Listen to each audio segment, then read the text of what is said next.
Vamos mergulhar no mundo fantástico da biologia? Muito bem, nós estamos estudando o reino protista ou protoctista, já abordamos o grupo dos protozoários e agora nós vamos estudar o grupo das algas. Essa expressão algas, ela não tem valor taxonômico, tá? O grupo das algas, essa nomenclatura algas não tem valor de classificação. Tá? É um valor genérico, é um termo genérico, termo comum. Característica das algas. São fotossintetizantes. A maioria das algas são fotossintetizantes. Realizam fotossíntese, isso quer dizer o quê? Que produzem seu alimento a partir da presença da luz. Ok? São os principais produtores de oxigênio do planeta.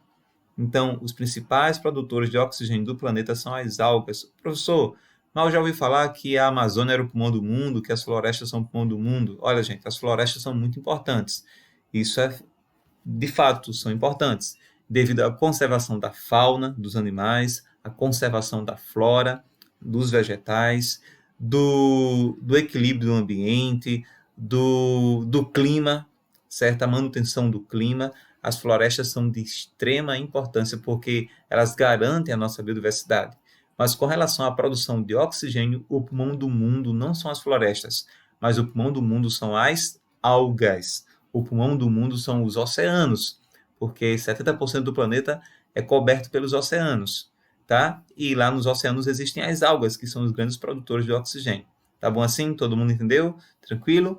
As algas também constituem a base da alimentação de animais aquáticos. Assim como as plantas são os produtores no ambiente terrestre, as algas são os produtores no ambiente aquático, são eles que produzem alimento, tá?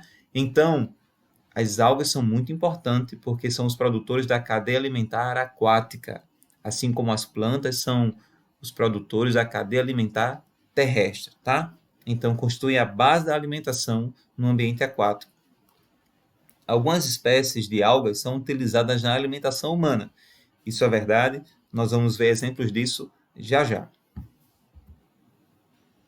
Grupos mais estudados das algas. Então, nós vamos aqui abordar alguns filos das algas, os principais filos das algas. Primeiro filo, filo Euglenophyta, representante ao gênero Euglena. Quais são as características desse grupo, deste filo Euglenophyta? São unicelulares, são fotossintetizantes, reproduzem-se assexuadamente por divisão binária longitudinal. Então, a reprodução assexuada, por mitose, por uma divisão binária, que se divide em dois, longitudinal. O que é longitudinal? Longitudinal é essa divisão aqui, olha, na parte mais distante, mais longe do corpo. Divisão transversal é aqui, é cortar ao meio. Transversal é cortar ao meio, tá? E na parte menor. E longitudinal é cortar também ao meio, só que na parte mais longa do corpo, tá? Então, divisão binária longitudinal. São aquáticos, porém, existem representantes que são aclorofilados. Olha que coisa interessante. Existe representante das euglenas, de algas, que são aclorofiladas. Se são aclorofiladas, então não realizam fotossíntese, então não vão produzir seu próprio alimento. Não são autótrofas, tá? Não produzem seu próprio alimento. Então serão heterótrofas. Precisarão comer alguma coisa. Precisarão de uma fonte extra de alimento. Então elas se tornarão predadoras. Vão ter que comer alguma coisa para sobreviver, tá? Há espécies que são clorofiladas, porém fotossintetizantes facultativas. O que é algo facultativo? É que pode ser que sim ou que não. Existem espécies de algas que na presença da luz realizam fotossíntese e que na ausência da luz não podem realizar fotossíntese, então passam a ser heterotróficas, passam a ser predadoras, se alimentando de outra fonte de alimento, tá? Se alimentando de outras águas, de micro-organismos e assim por diante. Temos aqui a imagem de uma euglena, deste organismo, desta alga unicelular. Você vê aqui uma imagem real e você vê aqui ela se locomovendo através do seu batimento flagelar. Certo? Então, olha aqui, o flagelo. Então, flagelo longo, você já sabe da sua importância, responsável pela locomoção, Temos também aqui um flagelo curto, que também auxilia na locomoção. Temos essa estrutura chamada de estigma, que é uma estrutura fotorreceptora que capta a presença da luz. Como são organismos fotossintetizantes, eles precisam perceber aonde está vindo a fonte de luz. E o estigma auxilia nessa fotorrecepção, né, na recepção da luz, na percepção da luz. Tá? Temos aqui o vacúolo contrátil, que elimina o excesso de água do corpo desses organismos. Como são algas, e esta alga especialmente, a euglena, ela não tem parede celular, então ela termina absorvendo água por osmose do meio em que ela vive. Como o seu corpo é mais concentrado em sais, o seu corpo é hipertônico com relação ao meio que ela vive, que é hipotônico. Então, termina a água passando por osmose pela membrana plasmática desses organismos e essa água vai se acumulando dentro do corpo. Então, esses vacúolos contráteis têm a função de eliminar o excesso de água, porque senão esses organismos estourariam dentro d'água, tá bom? Aqui nós temos os cloroplastos, que todo mundo sabe qual é a função dos cloroplastos, que é a realização de fotossíntese. Temos o núcleo, todo mundo também sabe da função do núcleo, que tem duas funções principais. A primeira função é controle do metabolismo e a segunda função, reprodução. Tá bom? Vamos lá. Vamos agora ao segundo filo, o filo Bacillariophyta, representados pelas diatomáceas, ou crisofíceas, ou também conhecidas como algas douradas, tá? Esse filo Bacillariophyta, ele é muito importante e é um representante muito comum no plâncton marinho. O que é, Rineudo, me explica o que significa esse termo plâncton? Plâncton, pessoal, é aquela vida que plana na água.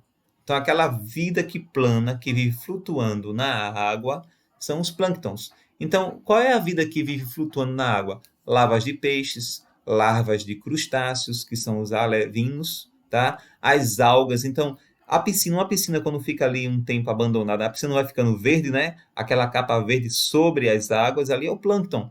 Quando você fica no mar, no litoral, né? Isso, aquela capa, aquela mancha verde nas águas ali do mar, ali é o plâncton, né? Formado em sua maioria de algas.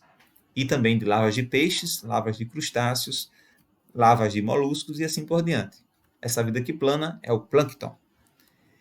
Possuem parede celular rígida, então uma parede celular dura, endurecida, denominada frústula ou carapaça.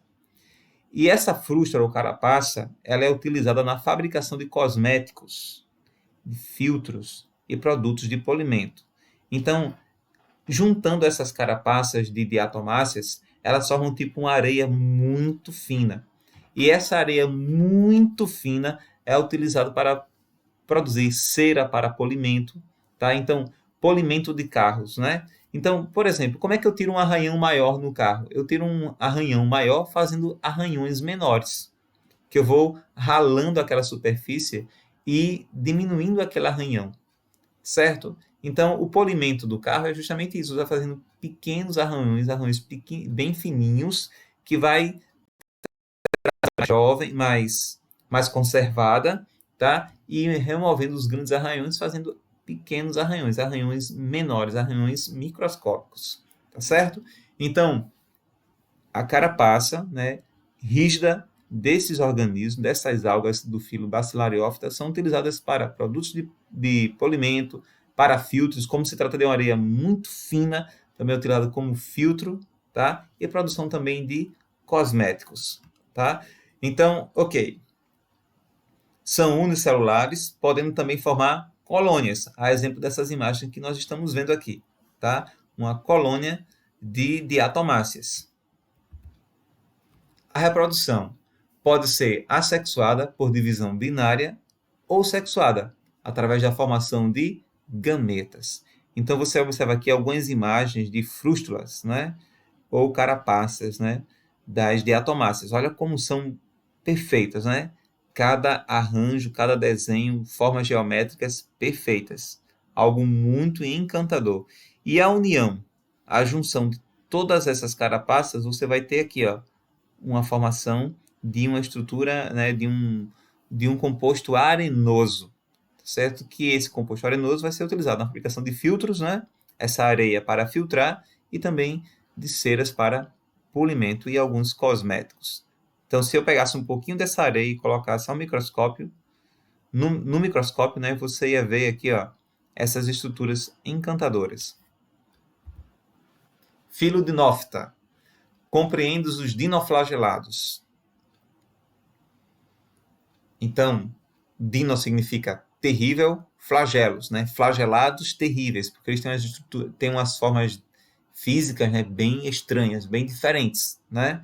Então, feito a expressão dinossauros, né? Dino, estranho, sauros, répteis, répteis estranhos. Dinoflagelados, né? Flagelados estranhos, porque existem formas físicas, né, desses organismos que são bem estranhas. Parecem uns micros monstrinhos marinhos. São organismos unicelulares com representantes fotossintetizantes, mas também com representantes heterótrofos. Entre os dinoflagelados existem formas tóxicas, como a espécie Goniaulax cantanella. Essa espécie, pessoal, ela pode provocar um fenômeno conhecido como maré vermelha. Então, muita atenção nessa aula. Quando cai muita questão no vestibular que fala sobre a maré vermelha, e você vai ser tentado a marcar o seguinte: quem é responsável qual grupo de algas é responsável pelo fenômeno maré vermelha? Você tende a marcar o quê? Algas vermelhas. Não, pessoal. Quem é responsável pelo fenômeno maré vermelha, quem libera as toxinas que deixam a água da cor de sangue, é o Philodinophyta. São essas algas estranhas que fazem esse fenômeno estranho acontecer, tá? Então, a reprodução é assexuada por divisão binária, mas ocorre também reprodução sexuada através da formação de gametas, tá? Então, olha aqui o movimento, tá certo, dessas algas, utilizando aqui o flagelo para se locomover, certo? Nós temos também aqui imagens do fenômeno maré vermelha. A água fica da cor de sangue, tá observando? Essa mancha vermelha são toxinas produzidas pelas algas. E essas toxinas matam em grande escala a vida, né, a fauna presente ali no local da proliferação dessas algas. E por que assim essas algas proliferam desse jeito? Se acontecer alguma mudança no pH, na salinidade, alguma mudança ambiental, climática, então essas algas começam a se reproduzir em grande escala e liberando grandes quantidades de toxinas na água, deixando ela com essa coloração e causando grande mortandade de peixes, de animais marinhos, inclusive afetando também a saúde humana, se caso o humano ingerir essa água ou comer algum fruto do mar que seja desse local aí, o local da proliferação e liberação das toxinas, tá bom? Vamos continuar. Temos aqui, olha, a espécie que nós acabamos de ver, Ceratium. Esse outro grupo aqui, Peridium, essa outra espécie. Essa espécie Goniaulax cantanella, que é a que causa o fenômeno maré vermelha. E também temos essa outra espécie de dinoflagelado que não tem carapaça. Essas aqui todas têm carapaças, como vocês observam, a carapaça rígida. Essa aqui não tem carapaça. É Noctiluca, tá? Essas algas sem carapaça, elas também realizam um fenômeno muito interessante, que é a bioiluminescência. Vamos ver? Olha aqui. Então, essas algas sem carapaça, né, Noctiluca, durante uma noite escura, elas começam é perceptível, né? Pode-se perceber esse fenômeno em que elas liberam, né? Elas liberam luminescência, tá? Um fenômeno chamado de bioluminescência de flagelados. Algo encantador, na verdade, parece uma cidade, mas aí é a maré e as algas emitindo luz, tá certo? Através do fenômeno chamado como bioluminescência. Vamos agora ao terceiro grupo das algas, o terceiro filo, Phaeophyta. Compreende as algas pardas, são comuns no Brasil, sargaço e apadina. Quem aqui não já foi na praia de Pitimbu e entrou lá com todo aquele sargaço, né? Aí são algas pardas. Certas espécies de algas produzem grande quantidade de algas pardas, tá? Produzem grande quantidade de substâncias utilizadas comercialmente. É o caso dos alginados, utilizados na fabricação de papel e como estabilizadores em cremes dentais e sorvetes. aquela viscosidade, né? Aquela cremosidade do creme dental, do sorvete, né? Vem dos alginatos produzidos, extraídos pelas algas pardas. Filo Rhodophyta, temos agora o quarto filo das algas. Red, algas vermelhas. Mas cuidado, as algas vermelhas não realizam o fenômeno maré vermelha. Quem faz a água ficar vermelha da cor de sangue são as algas do filo dinoflagelados ou dinófita, tá bom? Não esquece disso não, tá, pessoal? Então, o filo Rhodophyta compreende as algas vermelhas, muito comuns nos mares, mas podem aparecer também na água doce e em ambientes úmidos. A maioria é pluricelular, com parede celular de celulose e polissacarídeos como agar ou agar-agar ou carragenina, usados para finalidades diversas. Na indústria farmacêutica, como por exemplo, existem cápsulas de medicamentos, né? Existem medicamentos que têm uma cápsula de duas cores, né? Então aquela cápsula é produzida a partir dessas substâncias, da agar e carragenina, tá? Na fabricação de cosméticos, de gelatinas, tá? De cosmético aqui é produtos de beleza, né? Alguns cremes de hidratação, tá certo? Então essa textura, essa cremosidade vem justamente dessas substâncias extraídas dessas algas rodófitas, né? Agar-agar ou agar e a carragenina, tá? Fabricação de gelatinas, no preparo de meios de culturas para bactérias, justamente existem substâncias gelatinosas que são utilizadas, né, para cultivar bactérias em laboratório. Isso é verdade. No preparo de meios de cultura para bactérias, como já falei, como emulsionante, estabilizante e espessante em alimentos, certo? Então, essa substância é utilizada para tornar o alimento mais viscoso, mais grosso, tá certo? Então, é muito utilizada na fabricação de alimentos, na indústria alimentícia. Quem aqui não já comprou gelatina incolor, por exemplo, né? Outras espécies de algas vermelhas são usadas na alimentação humana, em pratos típicos da culinária japonesa, e também são ricos em vitamina C. Então, quem não já comeu aqui sushi? Essa capa aqui que envolve o arroz, né? Essa capa aí são de folhas de algas, tá? Então aqui, ó, produção também, fabricação de sorvetes, né? Então, essa cremosidade do sorvete, essa textura cremosa do sorvete, também vem de substâncias extraídas das algas, né? Como os alginatos, agar-agar e carragenina. Filo clorófita. Então, a clorofila, né? Então, você já observa que essa alga, certo? Essa alga ela tem um parentesco evolutivo com as plantas. Isso é verdade. Ok? Vamos lá. Representado pelas clorofíceas ou algas verdes. Podem ser uni e multicelulares, microscópicas ou imensas. Existem algas como, por exemplo, os kelps, que chegam a alcançar até 60 metros de comprimento, né? Isso boiando, né, na água, isso dentro da água, tá bom? São móveis ou fixas no substrato. O substrato é o solo, tá bom? Um apoio, uma pedra, uma rocha, um coral. Apresentam parede celular celulósica. São principalmente aquáticas, podendo ocorrer também em locais úmidos, sobre rochas e troncos de árvores. Muito comum no litoral brasileiro é a uva, conhecida popularmente como alface do mar. Então aí a imagem, né, do alface do mar, essa alga muito bonita por sinal. Ok? Estamos chegando aí ao final da nossa aula, tá, pessoal? Fica ligadão. Vamos falar agora sobre reprodução e ciclo de vida nas algas pardas, vermelhas e verdes. A reprodução pode ser assexuada ou sexuada.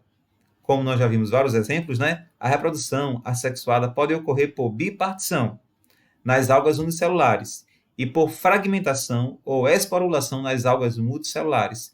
O que é fragmentação? É se você pegar uma alga grande e dividir em vários pedaços, cada fragmento vai dar origem a um novo organismo, a uma nova alga. Isso é fragmentação, tá certo? Esporulação. Existem algas multicelulares que produzem esporos, e cada esporo que é lançado ao chão dá origem a uma nova alga.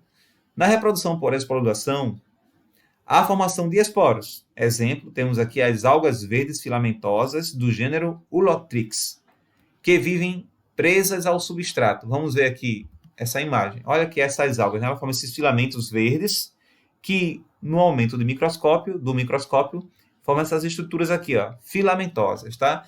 Então, essas algas do gênero Ulotrix, o que acontece? Aqui você tem uma alga adulta, certas células do seu corpo sofrem diferenciação, formando zoósporos. Essa expressão zoósporo, né? Zoo, significa animal, mas aqui é uma alga, tá, gente? Mas tem esse nome zoósporo por conta da presença dos flagelos que se locomovem. Então, essa alga filamentosa, algumas de suas células sofrem diferenciação e produzem esporos por mitose. Se esses esporos fossem produzidos por meiose, era reprodução sexuada. Mas como é por mitose, então é reprodução assexuada. Então, formam os esporos ao cair sobre o chão, ao chão marinho, né? O chão aquático, vai dar origem a uma nova alga, tá certo? E assim, repetindo o ciclo. Então, nelas, determinadas células sofrem diferenciação, originando por mitose, reprodução assexuada, esporos flagelados, chamados de zoósporos. Tá bom? Então, alga adulta, célula sofre diferenciação, libera esporos, cada esporo que cai no chão dá origem a uma nova alga, e assim se repete o ciclo. Tá? Temos aqui a reprodução sexuada. Na reprodução sexuada das algas pardas, né, e vermelhas, tá certo? Nós temos aqui as algas verdes também, algas pardas, vermelhas e verdes, né? Algas pardas faeófita, algas vermelhas rodófitas e algas verdes clorófitas, tá bom? Então, ok. Ocorre formação de gametas. Na reprodução sexual ocorre formação de gametas. Nas algas existem os três tipos de ciclo. O ciclo aplonte, em que se geram organismos haploides, o ciclo diplonte, em que se formam organismos diploides, e o ciclo aplonte-diplonte, em que se formam organismos haploides e diploides, também chamado de alternância de gerações, porque tem uma geração haploide e outra geração diploide. Então, vou repetir isso aqui. Nas algas existem os três tipos de ciclo. O ciclo haploide, um organismo haploide forma outro haploide. Isso acontece muito em fungos. Os fungos são organismos haploides e que formam outros fungos haploides. Ciclo diplonte é que se formam indivíduos diploides. É o nosso caso. Nós somos diploides, nós temos 2 Ns, cromossomos, e formamos nossos descendentes também diploides. E o ciclo aplonte-diplonte. O que é esse ciclo? Há uma geração haploide e outra geração diploide. Por isso que é chamado de alternância, né? Um sim e outro não. Uma geração haploide, uma geração diploide. Uma geração haploide, uma geração diploide. Como é que isso acontece? Aqui você tem uma alga diploide. Está vendo aqui uma alga diploide, uma alga 2N. Essa alga vai sofrer em suas células meiose, então reprodução sexuada. E nesta meiose vai formar esporos haploides. Então, olha, se eu tenho um organismo diploide, ele sofreu meiose, ele vai formar células haploides, tá? Muito bem. Então, aqui tem o esporófito 2N, que sofreu meiose, produzindo esporos. Então, produziu esporos por meiose, ou esporos sexuados. Como foi uma reprodução por meiose, então, caiu a carga aqui pela metade, ficou esporos haploides. Cada esporo haploide vai germinar, dando origem a um gametófito. Então, aqui, gametófito masculino, gametófito feminino. O gametófito masculino haploide vai formar gametas haploides. Então, vai formar gametas por mitose, né? Porque conserva a carga, haploide-haploide. A meiose reduz a carga. A mitose conserva a carga. Então, aqui eu tenho um gametófito masculino haploide que formou gametas por mitose haploide. Tenho aqui um organismo feminino, né? Um gametófito feminino haploide que formou gametas femininos haploides. Esses gametas masculinos e femininos vão se unir na fecundação. Então, unindo N mais N, você vai ter o quê? O zigoto 2N. Esse zigoto ele vai se reproduzir por mitose, ele vai se desenvolver por mitose, dando origem à alga adulta. Novamente, o esporófito 2N. E volta ao ciclo novamente. Tá? Então, outra imagem aqui, para a gente revisar. Aqui eu tenho o esporófito diploide, que vai sofrer meiose. Então, vai reduzir a carga diploide para a carga haploide. Né? Formou esporos por meiose, ou esporos sexuados. Cada esporo que cair no chão vai germinar, dando origem aos gametófitos. Gametófitos haploides. Então, eu tenho aqui o gametófito feminino e o gametófito masculino. O gametófito produz o quê? Gameta. Vê bem a lógica da palavra. Esporófito forma esporos, tá bom? Então aqui, ó, esporófito forma esporos, por meiose, ok? E gametófito forma o quê? Gameta, tá? Gametófito forma gameta. Gametófito masculino forma gameta masculino. Gametófito feminino forma gameta feminino. Como o gametófito é haploide e o gameta também é haploide, então esses gametas foram produzidos por mitose, porque se conservou a carga cromossômica. Então, esses gametas vão se unir na fecundação, formando o zigoto 2N. N mais N, na fecundação, forma o zigoto 2N. O zigoto se desenvolve, dando origem a um novo organismo diploide e se refaz o ciclo. Tá, gente? Então, algas, é isso aí. Bons estudos, podem partir agora para os exercícios. Até a próxima, pessoal.